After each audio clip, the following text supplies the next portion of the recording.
Eu sou a voz do que clama no deserto.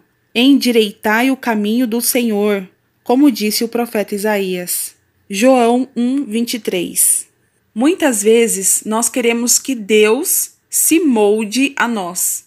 A gente tenta inverter a lógica de Deus, porque Jesus disse que aquele que quiser seguir a Ele, renuncie a si mesmo, tome a sua cruz e o siga. Ou seja, nós é quem devemos nos moldar a Deus, ao caráter de Deus, e não ao contrário.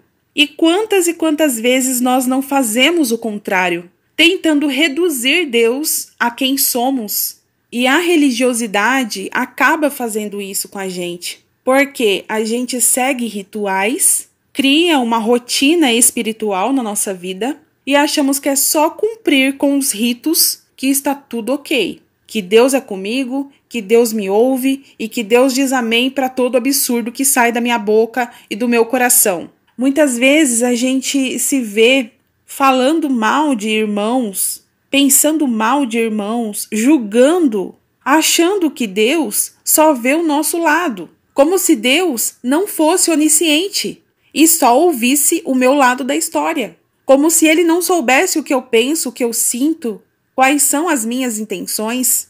E quando a gente chega nesse nível, tem que acender aí uma luz vermelha de alerta, porque é o sinal de que estamos ficando cegos pela religiosidade. Deus jamais virá para o nosso mundo mesquinho. Ele jamais será moldado a nós mesmos, porque Deus é imutável. Ele é o que Ele é e Ele sempre vai ser. Ele sempre foi e Ele sempre será. Então nós é que precisamos sair dessa religiosidade, dessa cegueira espiritual e fazer o que a palavra diz: examine-se, pois, o homem a si mesmo, e abandonar as nossas práticas más, renunciar a nós mesmos e tomar a nossa cruz. Só que para isso a gente precisa reconhecer que estamos andando errado. Mas como a gente vai reconhecer o nosso erro se a gente anda com o mundo? É como diz o ditado: me diga com quem tu andas, que te direi quem és.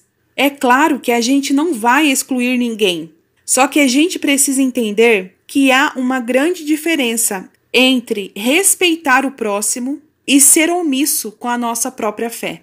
Olha o que Paulo disse em 2 Coríntios, capítulo 6, versos 14 ao 17. Não vos prendais a um jugo desigual com os infiéis.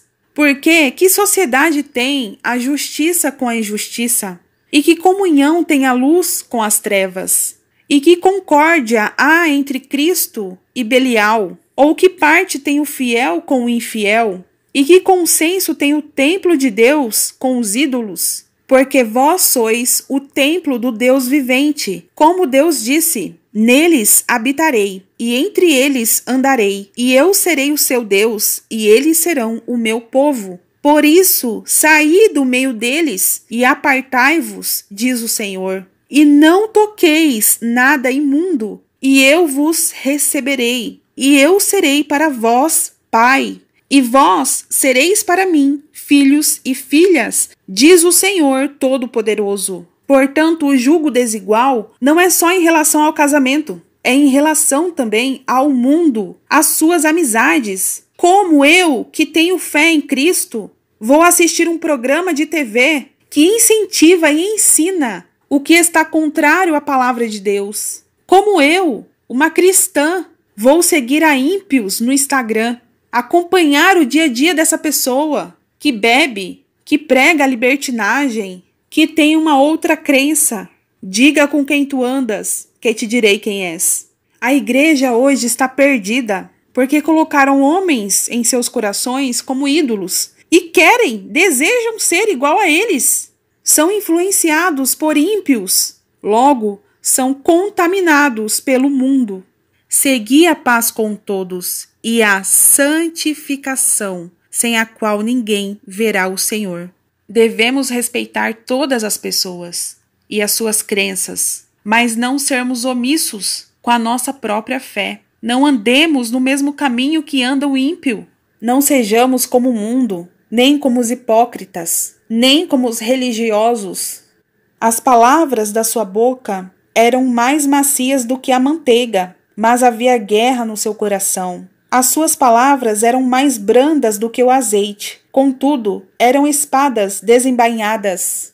Não nos enganemos, porque o fim deles será terrível. Até que entrei no santuário de Deus, então entendi eu o fim deles. Certamente tu os puseste em lugares escorregadios, tu os lanças em destruição, como caem na desolação, quase no momento. Ficam totalmente consumidos de terrores, como um sonho quando se acorda. Assim, ó Senhor, quando acordares, desprezarás a aparência deles.